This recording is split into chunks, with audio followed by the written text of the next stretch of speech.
Hello everyone, welcome to TEJAS Academy and welcome to the session of Hindu editorials. This is part 1 of the editorial videos. మీకు editorial వీడియోస్ని part 1, part 2గా divide చేయడం జరిగింది. Part 1 వచ్చేసి complete analysis with grammar, sentence formation ఉంటుంది. And part 2 వచ్చేసి మీకు కంప్లీట్గా ఏదైతే మీరు కాంపిటేటివ్ ఎగ్జామ్స్లో ఇంగ్లీష్ సెక్షన్స్ ఎలా ఉంటాయో దీన్ని డిజైన్ చేసి అందులో ఇవ్వడం జరుగుతుంది. అందులో మీకు కంప్లీట్గా ఇంగ్లీష్ సెక్షన్స్ ఉంటాయి. పార్ట్ 1 వచ్చేసి యూట్యూబ్లో అవైలబుల్గా ఉంటుంది. పార్ట్ 2 వచ్చేసి తేజస్ అకాడమీ అనే యాప్ కింద డిస్క్రిప్షన్లో ఉంది, దానిలో డౌన్లోడ్ చేసుకొని దానిలో ఫ్రీగా చూడొచ్చండి. And before starting this part 1 of April 4th, I would like to announce you one thing. ఎవరైనా ఆఫ్లైన్ క్లాసెస్ జాయిన్ అవ్వాలనుకుంటే, those are interested to join offline classes, and Tejas academy has several branches in Hyderabad. Tejas academy వాళ్ళకి కొన్ని several branches ఉన్నాయండి హైదరాబాద్లో. Kukatpally, Secunderabad, Ameerpet, Dilsukh Nagar and RTC X Roads. ఇలా మీరు వాటిని contact అవ్వాలంటే కింద డిస్క్రిప్షన్లో నెంబర్స్ ఉన్నాయి, వాటిని కాంటాక్ట్ అడ్మిషన్ తీసుకోవచ్చు. So let's begin with today's editorial. Editorial ఏమి ఇచ్చాడంటే లీవ్స్ ఎట్ రిస్క్ అన్నాడు, ఎట్ స్టేక్ అన్నాడు. ఎట్ స్టేక్ అనేది ఇడియం. ఎట్ స్టేక్ అంటే రిస్క్లో ఉన్నాయి అంటున్నాడు. లీవ్స్ ఎట్ రిస్క్ అంటే లీవ్స్ అనేవి అంటే బ్రతుకులు కష్టం అంటే రిస్క్లో ఉన్నాయి అంటున్నాడు. ఎక్కడ టాపిక్ అంటే ఫస్ట్ నేను దీని గురించి డిస్కస్ చేస్తాను. ఈ మధ్య అంటే మన సాటర్డే జరిగిన అటాక్స్ ఉన్నాయంటే కౌ ట్రేడర్స్ ఎవరైతే ఉంటారో, కౌ ట్రేడర్స్ ఉంటారు కదా, కౌస్ని తరలించే వాళ్ళు, వాటిని మార్కెట్ చేసే వాళ్ళు కానివ్వండి, అంటే కౌను మనకు వాళ్ళ మీద అటాక్స్ ఏవైతే జరుగుతున్నాయో, ఎవరు కౌ విజిలెంట్స్ అంటే కౌ యాక్స్ అంటే కౌస్ని అసలు చంపొద్దు, కౌస్ అనే ఒక మా దేవుళ్ళు, వాటిని హింసించొద్దు, కౌస్ని అలా హింసించడం కరెక్ట్ కాదని ఎవరైతే ఉంటారో వాళ్ళు ఈ కౌ ట్రేడర్స్ మీద అటాక్ చేయడము, సమ్టైమ్స్ చంపడం కూడా అవుతుంది. వాళ్ళు ఈ ఆర్టికల్ ఏంటంటే అంటే కౌ విజిలెంట్స్ ఏం చేస్తున్నారు అంటే అక్కడ కౌస్ చంపొద్దు అని ఏదైతే రూల్ ఉందో, అంటే కోర్టులో ఏదైతే రూల్ ఉందో ఆ రూల్ని అడ్డం పెట్టుకొని అటాక్స్ చేయడము, చంపడం జరుగుతుందని. మరి అలా చేయకూడదు, వాళ్ళు ఒకవేళ నిజంగా కౌస్ని చంపుతున్నారు, మార్కెట్లో అమ్ముతున్నారు అని ఒక నిజంగా తేలితే వాళ్ళ మీద కేసులు పెట్టడం కానివ్వండి, లేదంటే పోలీస్ స్టేషన్లో కంప్లైంట్ ఇవ్వాలి. కానీ వీళ్ళే చట్టాలను చేతిలో తీసుకొని వాళ్ళని చంపడం అనేది, కొట్టడం అనేది కరెక్ట్ కాదనే ఆర్టికల్ ఉద్దేశంలో ఇవ్వడం జరిగింది. మరి ఒకసారి డీటెయిల్గా వెళ్దామండి. సో లీవ్స్ ఎట్ స్టేక్ అంటే ఎట్ రిస్క్ అనమాట. ఇది ఇడియం, ఎట్ రిస్క్ అనమాట. రిస్క్ అని చెప్తున్నాడు. ఎక్కడ ఆన్ ద రీకరింగ్ అంటే మళ్ళీ ఉద్భవిస్తున్నటువంటివి. ఇన్స్టాన్స్ అంటే ఎగ్జాంపుల్స్ అనమాట.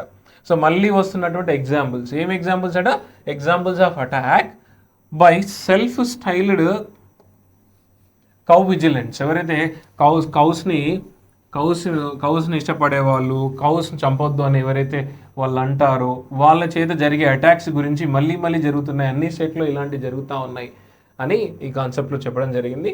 సో ఇది సబ్ టైటిల్ అండి, అది టైటిల్ ఇది sub title. Sub title will give you main idea about the article. Sub title మనకు మెయిన్ ఐడియా ఇస్తుంది. ఇక్కడ నుంచి స్టార్ట్ చేస్తే ఎండింగ్ వరకు మనకి కంప్లీట్గా సెంటెన్సెస్ ఉంటాయి. సెంటెన్సెస్లో మనకి ఇంపార్టెంట్ ఏంటి అంటే సబ్జెక్ట్. ఇప్పుడు ఇందులో సబ్జెక్ట్ ఏంటంటే ద కర్ణాటక పోలీస్, ఇక్కడ మనకి సబ్జెక్ట్. దీనిలో వర్బ్ వచ్చేసి మస్ట్ యాక్ట్. ఇది వర్బ్ అంటే మస్ట్ అంటే ఇది హెల్పింగ్ వర్బ్, యాక్ట్ అంటే V1 ఫామ్. ఖచ్చితంగా యాక్ట్ చేయాలి. కర్ణాటక పోలీసులు ఖచ్చితంగా యాక్ట్ చేయాలి. ఏ విధంగా అంటే విత్ అలాక్రిటీ. అలాక్రిటీ అంటే ఈగర్నెస్.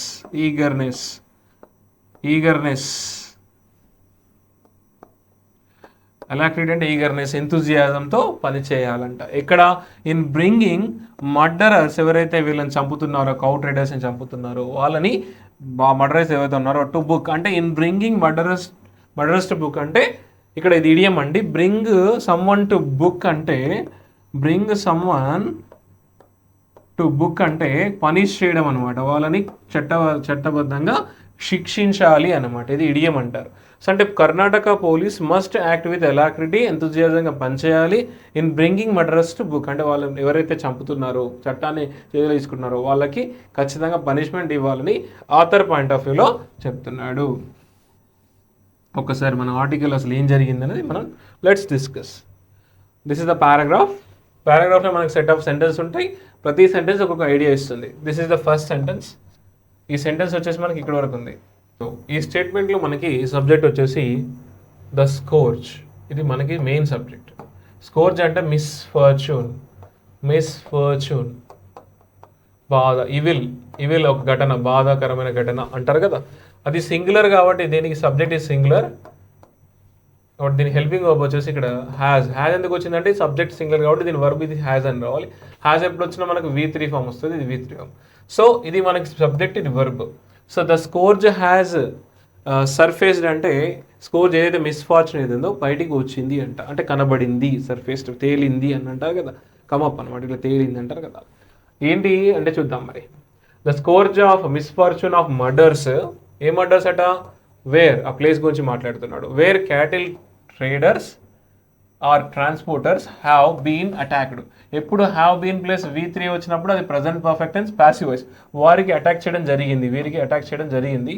ఇక్కడ by self styled cow vigilantes చేత, అంటే కౌని ఏదైతే ప్రేమిస్తారో వాళ్ళు ఎవరైతే కౌస్ని అటాక్ చేయొద్దు, మేము ఊరుకోమని ఎవరైతే అంటారో వాళ్ళ చేత అటాక్ చేయడం జరిగిందో దాని గురించి మాట్లాడుతున్నాడు. హ్యాస్ సర్ఫేస్డ్ బయటికి తేలిందంటే, అంటే సర్ఫేస్ బయటికి వచ్చింది అనమాట.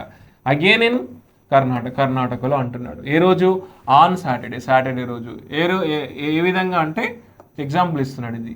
On Saturday a 39-year-old assistant driver of a van transporting, ఎవరైతే ట్రాన్స్పోర్టింగ్ క్యాటిల్ అయితే ఏమైంది వాస్ అంటే this person assistant director was allegedly tortured, was plus V3 ఎప్పుడు కూడా ప్యాసివ్ వాయిస్, అతన్ని టార్చర్ చేయబడ్డాడని ఒక ఆరోపణ, అండ్ కిల్డ్ టార్చర్ చేసి చంపబడ్డాడని ఒక ఆరోపణ ఏదైతే ఉందో ఎవరి చేత, a right wing activist and his associate ఏదైతే ఆరోపణ ఉందో అప్పుడు అది బయటికి రావడం జరిగింది. ఇది మళ్ళీ ఒకసారి కర్ణాటకలో ఇలాంటి ఒక సంఘటన బయటికి రావడం జరిగింది అని చెప్తున్నాడు. చలో నెక్స్ట్, అంటే అతన్ని టార్చర్ చేసి చంపారు అనే ఒక ఆరోపణ బయటికి వచ్చింది ఆన్ సాటర్డే ఈ లొకేషన్లో అని చెప్తున్నాడు. Next, the statement is from here to here. ఇందులో సబ్జెక్ట్ వచ్చేసి ద ఇన్సిడెంట్ ఏదైతే ఉందో పైన చెప్పింది ఈ సబ్జెక్ట్. మస్ట్ బీ సీన్ అనేది వర్బ్. ఎప్పుడు B ప్లస్ V3 వచ్చిందంటే అది ప్యాసివ్ వాయిస్, అంటే ఇన్సిడెంట్ చూడాలి కాదు, ఇన్సిడెంట్ని చూడాలి. ఏంటి ఇన్సిడెంట్, మస్ట్ బీ సీన్, ఇన్సిడెంట్స్ని చూడాలి. ఏ విధంగా చూడాలంట, as one among recurring murderous acts across states. ఇది చాలా ఘటనలు, ఇది ఒక ఘటన అనేది మనం చూడొచ్చు అని అంటున్నాడు. ఇలాంటివి చాలా జరుగుతున్నాయి, మోస్ట్లీ ఇది కూడా అదొక మళ్ళీ రిపీట్ అవుతున్నట్టు ఇదొక ఘటనగా చూడొచ్చు స్టేట్స్లలో అని చెప్తాడు. బట్ ప్రిడామినెంట్లీ ముఖ్యంగా ఎక్కడ, in the north of India. Mostly ఎక్కడ జరుగుతాయి ఇదంటే మనకు నార్త్ ఆఫ్ ఇండియాలో ఎక్కువ, నార్త్ ఇండియాలో ఎక్కువ జరుగుతుంది అని చెప్తున్నాడు. కంటిన్యూ, మళ్ళీ ఇక్కడ నుంచి కంటిన్యూ చేశాడు స్టేట్మెంట్ని ఇక్కడ వరకు. ఇంకా ఇన్ఫర్మేషన్ ఇస్తున్నాడు చూద్దాం. From the murder of Pehlu Khan in రాజస్థాన్లో జరిగినటువంటి మర్డర్ గురించి మాట్లాడుతున్నాడు.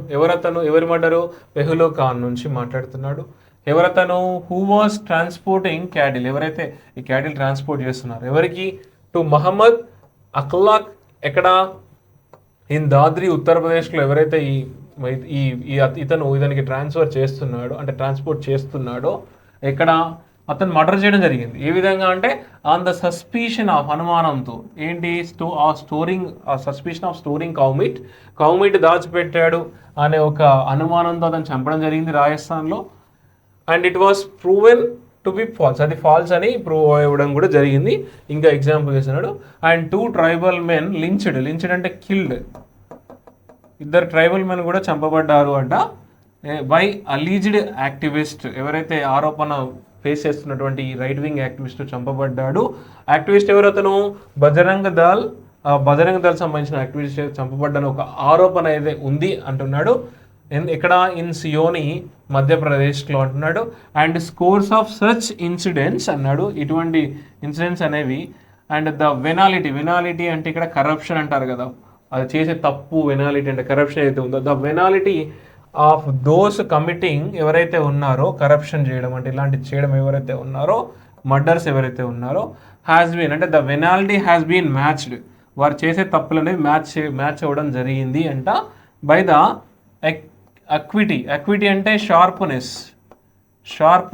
క్యూట్నెస్, బై ద లా అంటే it has been matched by the law enforcement agencies in implementing cattle slaughter laws to find a pretext for these acts while not bringing those responsible to book అని చెప్పి, ఏదైతే అంటే చట్టాలు వాడుకొని ఇది corruption చేయడము, ఇలాంటి నేరం చేసి, అంటే ఇక్కడ ఏంటంటే ఈ నేరం అనేది ఏదైతే ఉందో హ్యాస్ బీన్ మ్యాచ్డ్, ఈ లాకి మ్యాచ్ అవ్వడం జరిగింది అట, అంటే షూర్గా షార్ప్గా మ్యాచ్ అవ్వడం జరిగిందట. ఆ లాలో ఏముంది అంటే ఈ కౌస్, ఈ క్యాటిల్ స్లాటర్ అనేది చంపడం అయితే ఉందో, స్లాటర్ అంటే మనం మీట్ చంపడం అంటాం కదా, క్యాటిల్ని చంపడం అనేది కరెక్ట్ కాదని ఈ లాస్ ఉన్నాయి కదా, ఈ లాస్ను వాడుకొని ఇలాంటి ఇన్సిడెంట్స్ రిపీట్ అవ్వడం అనేది, అంటే వాళ్ళని ఎవరైతే తప్పించుకోవడం జరుగుతుంది, ఎవరైతే ఈ హత్యలు చేస్తున్నారో, దాడులు చేస్తున్నారో, ఈ లాని యూజ్ చేసుకొని దే ఆర్ నాట్, అంటే the law is not bringing those responsible to book, అంటే పనిష్మెంట్ ఇవ్వడం జరుగుతలేదు అని చెప్తున్నా,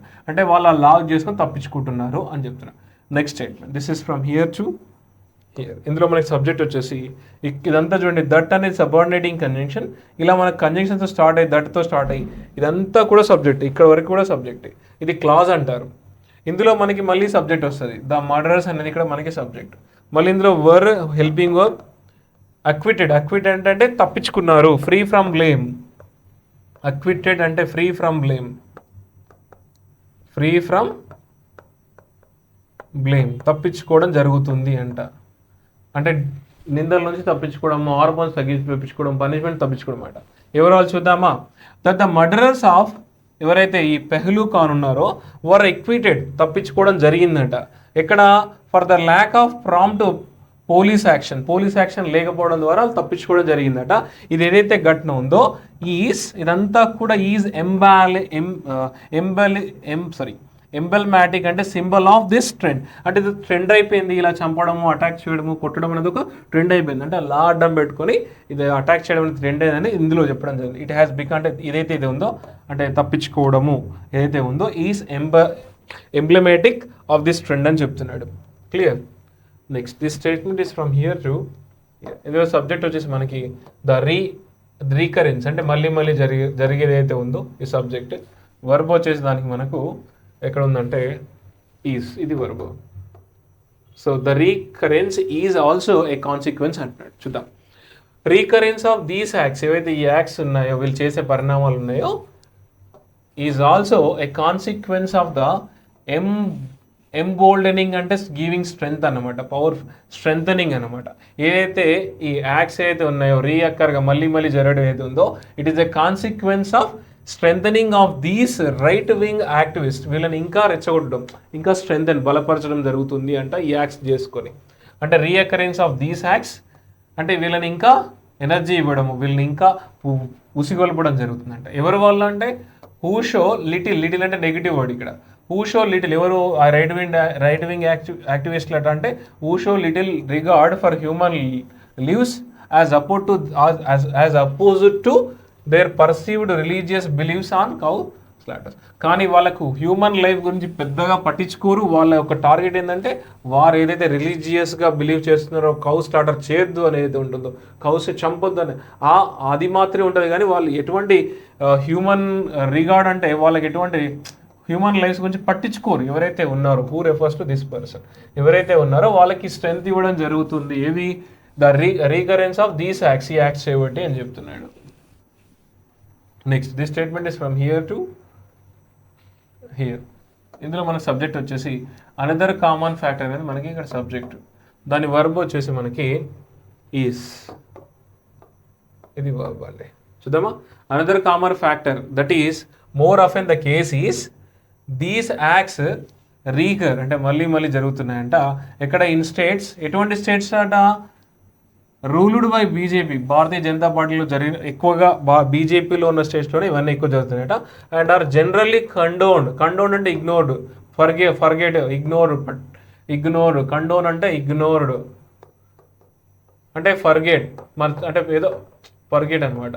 అంటే ఇవన్నీ ఎక్కడ జరుగుతున్నాయట అంటే these are generally ignored by its fellow travellers in Sangh Parivar. అంటే వీళ్ళంతా కూడా ఇదంతా సంఘటన ఎక్కడ జరుగుతున్నాయంటే మోస్ట్లీ బీజేపీ రూల్ చేసే స్టేట్స్లోనే జరుగుతున్నాయి.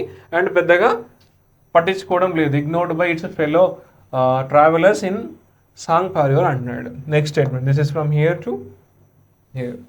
ఇందులో సబ్జెక్ట్ వచ్చేసి మనకి ద అపోజిషన్ హ్యాజ్, ఇక్కడ మనకి హెల్పింగ్ సార్ట్ అనేది మనకి V3 ఫామ్, అంటే సార్ట్ అంటే ఫైండ్, వెతికారు అనమాట. హ్యాస్ ప్లస్ V3 జరిగింది అనమాట. అపోజిషన్ ఎవరైతే ఉన్నారో బీజేపీకి అక్కడ అపోజిషన్ ఇన్ కర్ణాటకలో ఉన్న అపోజిషన్ ఎవరైతే ఉన్నారో has rightly sought to put the government in the dock. అంటే గవర్నమెంట్ని శిక్షించాలని, అంటే డాక్ అంటే ఏది క్రిమినల్ కోర్టులో పెట్టాలని ఏదైతే వాళ్ళు ఉద్దేశించారో, అంటే రైట్లీ సాట్ పెట్టాలని ఆల్రెడీ ఉద్దేశించింది, వెతికింది అనమాట. అపోజిషన్ ట్రై చేసింది అనమాట. Opposition in Karnataka has rightly sought to put the government in the dock and to highlight how this could foster and encourage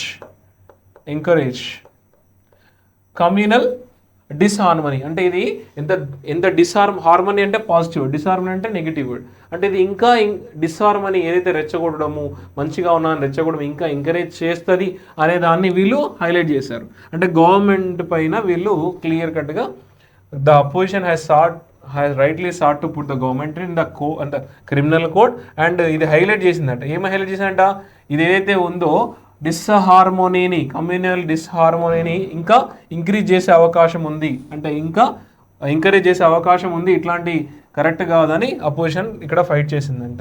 next statement, this is from here to here. ఇందులో subject వచ్చేసి any Delhi darling అంటే wasting time waste చేయడం ఏదైతే ఉండో, delay ఉంటుంది కదా అదనమాట. Any Delhi and darling by the Karnataka police, ఒకవేళ వాళ్ళు టైం వేస్ట్ చేసినట్లయితే కర్ణాటక పోలీస్ ఎక్కడ in bringing the guilty to book, ఎవరైతే ఇంకా పనిష్మెంట్ ఇవ్వకుండా వాళ్ళు అలాగే ఆలస్యం చేసుకుంటూ పోతుంటే దాని యొక్క వర్బ్ ఇక్కడ అండి, దీని యొక్క టైం వేస్ట్ ఏదైతే ఉందో విల్ బీ ఇక్కడ verb, will be a signal, అదొక సిగ్నల్ అయ్యే అవకాశం ఉందట. ఏ సిగ్నల్ అంటే there is a repetition of the injustices that were committed against Pehlu Khan and others.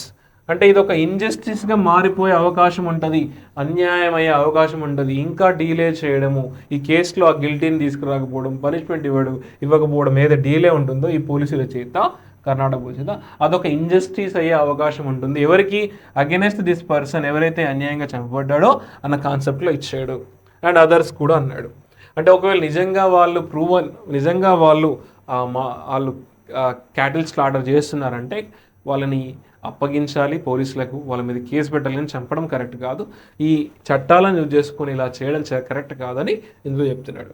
Foster అంటే give strength to communal disharmony అనమాట. వీళ్ళంతా చెప్తున్నారు ఇదంతా కూడా ఇంకా ఇంక్రీజ్ అయ్యే అవకాశం ఉందని అపోజిషన్ చెప్పడం జరిగింది. వాళ్ళని తొందరగా గవర్నమెంట్ కోర్టులో పెట్టేసి ఇదంతా జరగకుండా చూడాలంటున్నారు. Next, this statement is from here to here. ఇందులో మన సబ్జెక్ట్ వచ్చేసి the repeated nature subject. Verb వచ్చేసి మనకి కాల్స్ ఇంటూ, ఇది ఫ్రేజల్. సో ఏంటంటే the repeated nature of these acts ఏవైతే ఉన్నాయో, రిపీటెడ్గా అటాక్స్ ఏవైతే ఉన్నాయో, కాల్స్ ఇంటూ క్వశ్చన్ వచ్చే అవకాశం ఉందంట. ఏంటంటే ద అవుట్కమ్ ఆఫ్ రీసెంట్ జురిస్ప్రుడెన్స్ అంటే లీగల్ సిస్టమ్ ఏదైతే ఉందో on cattle slaughter, the 2015 judgment by the Supreme Court in particular which banned cattle slaughter based on an expansive అంటే large అంటే expansive అంటే based on an expansive interpretation of the directive principles of state policy besides Article 48, 48A and 51A of the Constitution. ఇవన్నీ ఉన్నా కూడా అంటే ఏదైతే interpretation explain చేసిందంట, ఇలాంటి కోర్ట్ ఏదైతే ఉందో ఎక్స్పాన్సివ్ ఇంటర్ప్రిటేషన్ అంటే చాలా లార్జ్గా థింక్ చేసి లార్జ్ ఎక్స్ప్లెనేషన్ అనమాట. ఇంటర్ప్రిటేషన్ ఎక్స్ప్లెనేషన్ ఏది డైరెక్టివ్ ప్రిన్సిపల్స్ యొక్క పాలసీ యొక్క యాక్ట్ని లార్జ్గా థింక్ చేసి ఏది బ్యాన్ చేయడం జరిగింది, ఏది సుప్రీంకోర్టు బ్యాన్ చేయడం జరిగింది, 2015 జడ్జిమెంట్లో ఇవ్వడం జరిగింది. ఏది క్యాటిల్ స్లాటర్ చేయడం చాలా నేరము, దాన్ని చేయడం చట్టవిరుద్ధం అని అయితే కోర్టు ఆల్రెడీ ఇది ఇంటర్ప్రిట్ ఎక్స్ప్లెయిన్ చేయడం జరిగింది అంటున్నాడు. అంతా లీగల్ సిస్టంలో ఉంది అని చెప్తున్నాడు. ఓకేనా, ఈ క్వశ్చన్ చెప్తున్నాను. నెక్స్ట్ స్టేట్మెంట్ చూడండి, ఇక్కడ నుంచి ఇక్కడ వరకు. ఇందులో దిస్ జడ్జిమెంట్, ఈ జడ్జిమెంట్ ఇది మనకి subject, had helping up over turned అంటే రిమూవ్డ్ అనమాట, క్యాన్సిల్డ్.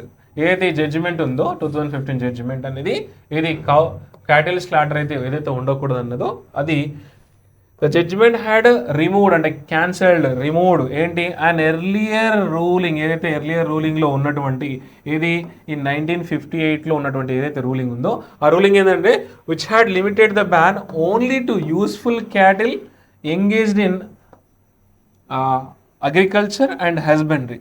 అంటే ఏదైతే ఈ పని ఒకవేళ ఎప్పుడు చంపొచ్చు వాటిని లిమిటెడ్గా ఉండే క్యాటిల్ స్లాటర్ అనేది ఉండే అప్పుడు ఏది 1958లో ఒక రూల్ ఉండే.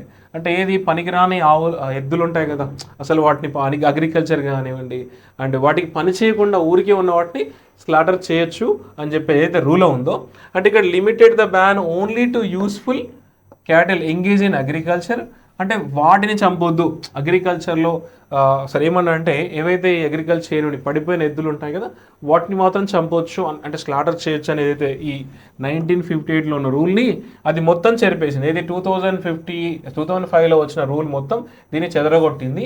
అంటే ఇప్పుడు అవి కూడా చంపొద్దు అనే రూల్ ఉందన్నమాట. ఎటువంటి స్లాటర్ కూడా చేయొద్దు ఆవులని అండ్ క్యాటిల్ స్లాటర్ అసలు చేయకూడదని ఈ 2015 జడ్జిమెంట్లో ఉంది. దాన్ని వాడుకొని వీళ్ళు ఇలా చేస్తున్నారని చెప్తున్నాడు. Next this is from here to ఇక్కడ వరకు ఉందండి. ఇందులో సబ్జెక్ట్ వచ్చేసి ద జడ్జిమెంట్స్ ఇంటర్ప్రిటేషన్ అంటే ఎక్స్ప్లెనేషన్. ఇది మనకి సబ్జెక్ట్ జడ్జిమెంట్ యొక్క ఎక్స్ప్లెనేషన్. రిజల్టెడ్ ఇది వర్బ్ V2 జరిగింది అంట రిజల్ట్ ఇవ్వడం జరిగిందంట. అంటే the judgements interpretation resulted in states ఏది mostly led by the BJP mostly led by the BJP to come up with stringent laws strict అనమాట. స్ట్రింజెంట్ అంటే strict laws on cow slaughter and స్టిగ్మటైజేషన్ అంటే షేమ్గా చూడడం అంటారు కదా తక్కువగా చూడడం stigmatisation of Dalit Muslim and tribal for their dietary habits and dependence on cattle production for a livelihood besides allowing for impudent అంటే not voice behavior by so called vigilant అని చెప్తారు. అంటే వీళ్ళు ఏం చేస్తారు అంటే జడ్జిమెంట్ని యూజ్ చేసుకొని వీళ్ళ యొక్క ఫుడ్ హ్యాబిట్స్ ఉంటాయి కదా దళిత్స్ ముస్లిమ్స్ అండ్ ట్రైబల్స్ అని ఎవరైతే వాళ్ళ ఫుడ్ హ్యాబిట్స్ పైన ఈ క్యాటిల్ ప్రొడక్షన్స్ పైన ఏదైతే ఉందో వాళ్ళ జీవనోపాధి అదే కాబట్టి దాని మీద స్ట్రిక్ట్ లాస్ తీసుకొచ్చి వాళ్ళని టార్గెట్ చేయడం జరిగింది, వాళ్ళని చిన్న చూపు చూడడం జరుగుతుంది అన్న విధంగా చెప్తున్నారు ఈ కేసులో. ఓకేనా. ఇంప్యూడెంట్ బిహేవియర్ అంటే ప్యూడెంట్ అంటేనేమో పాజిటివ్ వర్డ్, ఇంప్యూడెంట్ అంటే నెగిటివ్ వర్డ్, అంటే వాయిస్ అన్వాయిస్ అనమాట. Behaviour by so called vigilance అనే పేరు అడ్డం పెట్టుకొని వీళ్ళ మీద అటాక్ చేయడం జరుగుతుంది అని చెప్తున్నారు. This statement is from here to here. ఇందులో మన సబ్జెక్ట్ వచ్చేసి ఇట్ ఈజ్ అనేది వర్బ్ ఇక్కడ మనకి. అంటే it is not enough to condemn అంటే criticise. It is not enough to condemn these acts. Only ఇది యాక్ట్ని కండెమ్ చేయడం మాత్రమే సరిపోదంట. It is time it again for a judicial rethink on legislation over cow slaughter. అంటే ఏమంటున్నాడంటే author ఒకసారి రూల్ని మళ్ళీ రీథింక్ చేయాలి, మళ్ళీ దీనిపైన ఒక నిర్ణయం రావాలి అని ఒక కాంటెక్స్ట్లో చెప్తారు. ఓన్లీ ఆ రూల్స్ని ఈ యాక్ట్స్ని కండెమ్ చేయడమే కాదు, తిట్టడం మాత్రమే కాదు. It is time it again for judicial rethink on legislation over cow slaughter అంటాడు. ఫైనల్గా ఆథర్ ఏం చెప్తున్నాడు అంటే ఇది మళ్ళీ ఒకసారి లెజిస్లేషన్ మళ్ళీ రీథింక్ చేయాలి, నార్మల్గా ఈ యాక్షన్ వాడుకొని చంపేస్తున్నారు, కొడుతున్నారు అని చెప్తున్నాడు. నార్మల్గా అయితే దొరికితే వాళ్ళు ఏం చేయాలి, పోలీసులకు అప్పగింపాలి, ఆ కోర్టులో ఉన్న చట్టాలు ఉన్నాయి కదా అది మాత్రం చేయాలి, కానీ చంపడం అనేది నేరం అనేది ఫైనల్గా ఆథర్ చెప్తున్నాడు. This is all about the article. First vocabulary చూడండి. First word lynch. లించ్ అంటే ఇట్స్ ఎ వర్బ్ అండి. లించ్ అంటే మనకు కిల్ అని వస్తుంది. కిల్ సమ్వన్ అంటే of group of people kill someone for alleged offence without a legal trial especially by hanging. అంటే ఎటువంటి ఓన్లీ ఆరోపణల మీద చంపడం అన్నట్టు, ఆరోపణల మీదనే చంపడం కానీ ఏ విధంగా ఓన్లీ ఇక్కడ ఇట్లా వేసిండు అని వెంటనే చంపేసేయడం, కానీ నిజమైన కాదా తెలుసుకోవడం లేదనమాట, వితౌట్ ప్రూఫ్ అనమాట. మరి సినోనిమ్స్ వచ్చేసి హ్యాంగ్, కిల్, మర్డర్. నెక్స్ట్ వచ్చేసి అక్విట్ అంటే ఇట్స్ ఎ వర్బ్ అండి. అక్విట్ అంటే free someone from criminal charge, అంటే తప్పించడం, క్రిమినల్ ఛార్జ్ లేకుండా తప్పించడం. By a verdict of not guilty, ఇతను నేరం చేయలేదని తప్పించడం అనమాట. సో దానికి సినోనిమ్ వచ్చేసి మనకి absolve, exonerate, exculpate, declare innocent, emancipate, exempt, vindicate. Very important words మీ కాంపిటేటివ్ ఎగ్జామ్స్లో. కండెమ్ అంటే ఇట్స్ ఎ వర్బ్ అండి. కండెమ్ అంటే express complete disapproval of or censure, criticise చేయడం అనమాట. దీనికి సినోనిమ్స్ వచ్చేసి censure, criticise, castigate, denounce, deplore, decry. Next word stringent is an adjective. Stringent అంటే గివ్, స్ట్రింజెంట్ అంటే మనకు స్ట్రిక్ట్ అనమాట. స్ట్రిక్ట్, షార్ప్, స్ట్రిక్ట్, సివియర్ అనమాట. సో వాటి సినోనిమ్స్ చూడండి. Strict, firm, rigid, రిగారస్, severe and డ్రాకోనియన్ అంటే చాలా కఠినమైన అంటారు కదా, స్ట్రిక్ట్ లాస్ అంటారు కదా. స్ట్రింజెంట్ అంటే స్ట్రాంగ్ అనమాట. So next condone is a verb అండి. కండోన్ అంటే approve or sanction something especially with reluctance, అంటే ఇష్టం లేకున్నా కూడా ఒప్పుకోవడం. అంటే వాడు తప్పు చేసినా కూడా ఎప్పురాబాయ్ అని వదిలిపెట్టడం, ఇష్టం లేకున్నా కూడా. అంటే ఏంటంటే ఎక్స్క్యూజ్, ఫర్గెట్, ఫర్గివ్, ఇగ్నోర్ అని వస్తుంది మీనింగ్ ఇక్కడ. ఫోస్టర్ అంటే మనకి ఇక్కడ వర్బ్ అండి. ఫోస్టర్ అంటే ఇది ఎంకరేజ్మెంట్. ఫోస్టర్ అంటే దీన్ని ఏమంటాం, ఎంకరేజ్, ప్రమోట్, ఫర్దర్, స్టిమ్యులేట్ అని వస్తుంది. Next expansive is an adjective covering a large area అని చెప్తున్నాడు. నెక్స్ట్ ఎంబోల్డెన్ అంటే ఇట్ ఈస్ ఎ వర్బ్ అండి. ఎంబోల్డెన్ అంటే give someone the courage or confidence to do something, అంటే అతన్ని ఇంకా ఎంకరేజ్ చేయడం, ఇంక్రీజ్ చేయడం అతని యొక్క స్ట్రెంగ్త్ అనమాట. అంటే ఇంకా ఈ యాక్టివిస్ట్ని యొక్క ఆలోచన ఇంకా పెంచడం, ఆ యాక్ట్లు అడ్డం పెట్టుకొని ఇంకా వాళ్ళు రెచ్చిపోతున్నారంట కదా, ఎంబోల్డెన్ అంటాము. సో సినోనిమ్స్ వచ్చేసి energise, invigorate, even I oppose it, నేను కూడా అపోజ్ చేస్తాను క్యాస్ క్లాడర్ అనేది, కానీ చంపడం కరెక్ట్ కాదు. Next invigorate, spur, boost. Next venality is a noun అండి. వెనాలిటీ అంటే the state or quality of being venal, అంటే willing to behave dishonestly in exchange for money, అంటే కరప్టింగ్ చేయడము అంటారు కదా, కరప్టింగ్ చేయడము అంటే పనిషబుల్, కరప్ట్ అనమాట. So bribable, corruptible, dishonest. Next overturn is a verb అండి. ఓవర్టర్న్ అంటే అబాలిష్, క్యాన్సిల్ అవ్వడము అంటారు కదా. ఇన్వాలిడేట్, రివర్స్ ఏంటి, a previous system or decision, previous ఉన్న సిస్టమ్ని కానీ డెసిషన్ కానీ క్యాన్సిల్ చేయడాన్ని ఏమంటాం, ఓవర్టర్న్ అంటాము. సినోనిమ్స్ వచ్చేసి cancel, reverse, rescind, repeal, revoke, retract, countermand. Next word acuity and is a noun అండి. అక్విటీ అంటే sharpness, keenness of thought, vision or hearing, అంటే అబుల్ టు హియర్ ఆర్ అంటే వినగలం, చూడగలం అనమాట. అక్విటీ అంటే sharpness or keenness of thought, vision of hearing. Next stigmatisation అంటే the action of describing or regarding someone or something as worthy of disgrace, అంటే షేమ్గా చూడడము, are great డిస్అప్రూవల్ అంటే తక్కువ చూడము, అంటే వాళ్ళని తక్కువ చూడము, షైగా చూడము, డిస్గ్రేస్గా చూడము అనమాట. అంటే స్టిగ్మటైజేషన్ అంటే షేమ్ఫుల్ అంటారు కదా, షేమ్గా చూడడం అనమాట. ఎవరైతే ఈ మాంసం తింటారో అంటే ట్రైబల్స్ కానీ వాళ్ళపైన షేమ్గా చూడమంటారు కదా. జురిస్ప్రుడెన్స్ అంటే the theory are philosophy of law అని చెప్తారు. నెక్స్ట్ ఢిల్లీ డాలింగ్ అంటే మనకి వేస్ట్ టైం, ఇది నౌన్ అంటే waste time through aimless wandering, అంటే ఊరికే చేయడం, అండ్ డెసిషన్ తీసుకోకుండా ఊరికే టైంపాస్ చేయడం అనమాట. నెక్స్ట్ హస్బెండరీ అంటే the care, cultivation and breeding of crops, అంటే కల్టివేషన్ అని తీసుకోండి మీనింగ్, మీకు అర్థమవుతుంది. So this is all about the vocabulary of this article, and we'll see second part of the editorials videos. Thank you very much. Please subscribe to our channel, click on the bell icon to get the notification. Thank you.